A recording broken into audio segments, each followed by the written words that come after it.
السلام علیکم معزز ناظرین، پیارے دوستوں، بہنوں، بھائیوں اور بزرگوں، میں حافظ صفد نواز ایڈوکیٹ آپ کو اپنے اسلامی چینل کے اندر خوش آمدید کہتا ہوں، اور ہر روز کی طرح آج بھی ہم انشاءاللہ 12واں پارہ سورۃ ہود آیات نمبر 36 تا 44 تک کی تلاوت، ترجمہ اور تفسیر پڑھنے کی شرف حاصل کریں گے۔ تلاوت شروع کرنے سے پہلے ہم درود شریف پڑھتے ہیں، آپ بھی میرے ساتھ پڑھیں۔ اللهم صل على محمد وعلى آل محمد كما صليت على إبراهيم وعلى آل إبراهيم إنك حميد مجيد. اللهم بارك على محمد وعلى آل محمد كما باركت على إبراهيم وعلى آل إبراهيم إنك حميد مجيد. أما بعد فأعوذ بالله من الشيطان الرجيم. بسم الله الرحمن الرحيم. وأوحي إلى نوح أنه لن يؤمن من قومك إلا من قد آمن فلا تبتئس بما كانوا يفعلون.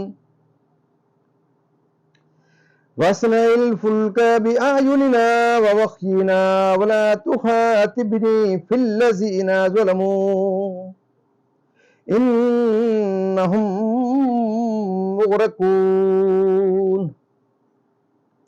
ويصنع الفلك وكلما مر عليه ملأ من قومه سخروا منه قال إن تسخروا منا فإنا نسخر منكم كما تسخرون. فسوف تعلمون من يأتيه عذاب يخزيه ويحل عليه عذاب مقيم. حتى إذا جاء أمرنا وفارت النور قل نحمل فيها من كل زوجين اثنين وأهلك إلا من سبق عليه القول وما آمن معه إلا قليل. وقال اركبوا فيها بسم الله مجريها ومرساها إن ربي لغفور رحيم. وهي تجري بهم في موج كالجبال ونادى نوح ابنه وكان في معزل يا بني اركب معنا ولا تكن مع الكافرين. قال ساوي إلى جبل يعصمني من الماء قال ساوي إلى جبل يعصمني من الماء قال لا عاصم اليوم من أمر الله إلا من رحم. وحال بينهما الموج فكان من المغرقين. وقيل يا أرض ابلعي ماءك ويا سماء أقلعي وغيض الماء وقضي الأمر واستوت على الجودي وقيل بعدا للقوم الظالمين. صدق اللہ العظیم. ترجمہ. اور نوح کو وہی ہوئی کہ تمہاری قوم سے مسلمان نہ ہوں گے مگر جتنے ایمان لا چکے، تو غم نہ کھا اس پر جو وہ کرتے ہیں، اور کشتی بناؤ ہمارے سامنے اور ہمارے حکم سے، اور ظالموں کے بارے میں مجھ سے بات نہ کر رہا، وہ ضرور ڈبائے جائیں گے. اور نوح کشتی بناتا ہے، اور جب اس کی قوم کے سردار اس پر گزرتے اس پر ہنستے، بولا اگر بولا اگر تم ہم پر ہنستے ہو تو ایک وقت ہم تم پر ہنسیں گے، جیسا تم ہنستے ہو تو اب جان جاؤ گے کہ کس پر آتا ہے وہ عذاب کہ اسے رسوا کرے، اور اترتا ہے وہ عذاب جو ہمیشہ رہے۔ یہاں تک کہ جب ہمارا حکم آیا اور تنور ابلا، ہم نے فرمایا کشتی میں سوار کر لے ہر جنس میں سے ایک جوڑا، نر و مادہ، اور جن پر بات پڑ چکی ہے ان کے سوا اپنے گھر والوں اور باقی مسلمانوں کو، اور اس کے ساتھ مسلمان نہ تھے مگر تھوڑے، اور بولا اس میں سوار ہو اللہ کے نام پر اس کا چلنا اور اس کا ٹھہرنا، بے شک میرا رب ضرور بخشنے والا مہربان ہے، اور وہی انہیں لیے جا رہی ہے ایسی موجوں میں جیسے پہاڑ ہے۔ اور نوح نے اپنے بیٹے کو پکارا اور وہ اس سے کنارے تھا، اے میرے بچے ہمارے ساتھ سوار ہو جا اور کافروں کے ساتھ نہ ہو۔ بولا اب میں کسی پہاڑ کی پناہ لیتا ہوں، وہ مجھے پانی سے بچا لے گا۔ کہا آج اللہ کے عذاب سے کوئی بچانے والا نہیں مگر جس پر وہ رحم کرے، اور ان کے بیچ میں موج آڑے آئی تو وہ ڈوبتوں میں رہ گیا، اور حکم فرمایا گا اے زمین اپنا پانی نگل لے، اور اے آسمان تھم جا، اور پانی خشک کر دیا گیا، اور کام تمام ہوا، اور کشتی کوہ جودی پر ٹھہری، اور فرمایا گیا کہ دور ہوں بے انصاف لوگ۔ مزید ناظرین یہاں تک اس کا ترجمہ اختتام پذیر ہوا، اب اس کی تفسیر تسلسل سے، یعنی کفر اور آپ کی تکذیب اور آپ کی ایذا، کیونکہ اب آپ کے اہدا سے انتقام لینے کا وقت آ گیا، ہماری حفاظت میں ہماری تعلیم سے، یعنی ان کی شفاعت اور دفع عذاب کی دعا نہ کرنا، کیونکہ ان کا غرق مقدر ہو چکا ہے۔ حدیث شریف میں ہے کہ حضرت نوح علیہ السلام نے بحکم الہی سال کے درخت بوئے، 20 سال میں یہ درخت تیار ہوئے، اس عرصے میں مطلقاً کوئی بچہ پیدا نہ ہوا، اس سے پہلے جو بچے پیدا ہو چکے تھے وہ بالغ ہو گئے، اور انہوں نے بھی حضرت نوح علیہ السلام کی دعوت قبول کرنے سے انکار کر دیا، اور نوح علیہ السلام کشتی بنانے میں مشغول ہوئے، اور کہتے اے نوح کیا کرتے ہو؟ آپ فرماتے ایسا مکان بناتا ہوں جو پانی پر چلے۔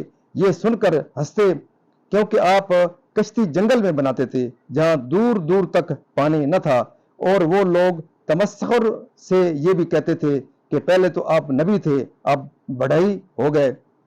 تمہیں ہلاک ہوتا دیکھ کر، کشتی دیکھ کر، مروی ہے کہ یہ کشتی 2 سال میں تیار ہوئی، اس کی لمبائی 300 گز، چوڑائی 50 گز اور اونچائی 30 گز تھی۔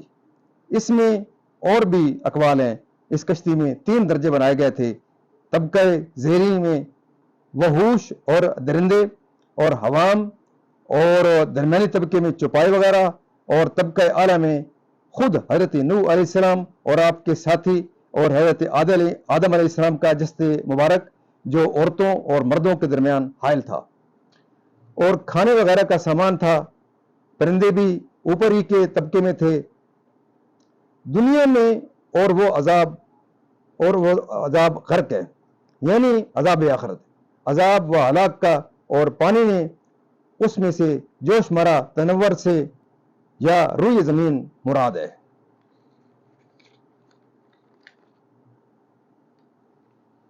یا یہی تنور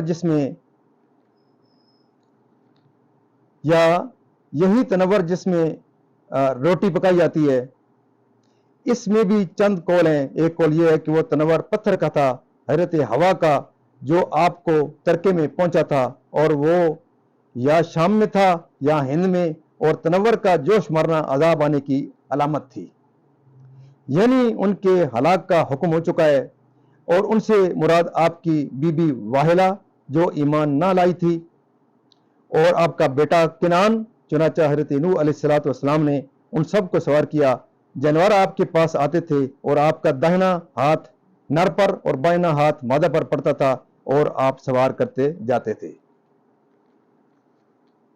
مقاتل نے کہا کہ کل مرد و عورت 72 تھے، اور اس میں اور اقوال بھی ہیں، صحیح تعداد اللہ جانتا ہے، ان کی تعداد کسی صحیح حدیث میں وارد نہیں ہے۔ یہ کہتے ہوئے کہ اس میں تعلیم ہے کہ بندے کو چاہیے کہ جب کوئی کام کرنا چاہے تو اس کو بسم اللہ پڑھ کر شروع کرے تاکہ اس کام میں برکت ہو اور وہ سبب فلاح ہو۔ ضحاک نے کہا کہ جب حضرت نوح علیہ السلام چاہتے تھے کہ کشتی چلے تو بسم اللہ فرماتے تھے، کشتی چلنے لگتی تھی، اور جب چاہتے تھے کہ ٹھہر جائے بسم اللہ فرماتے تھے، ٹھہر جاتی تھی۔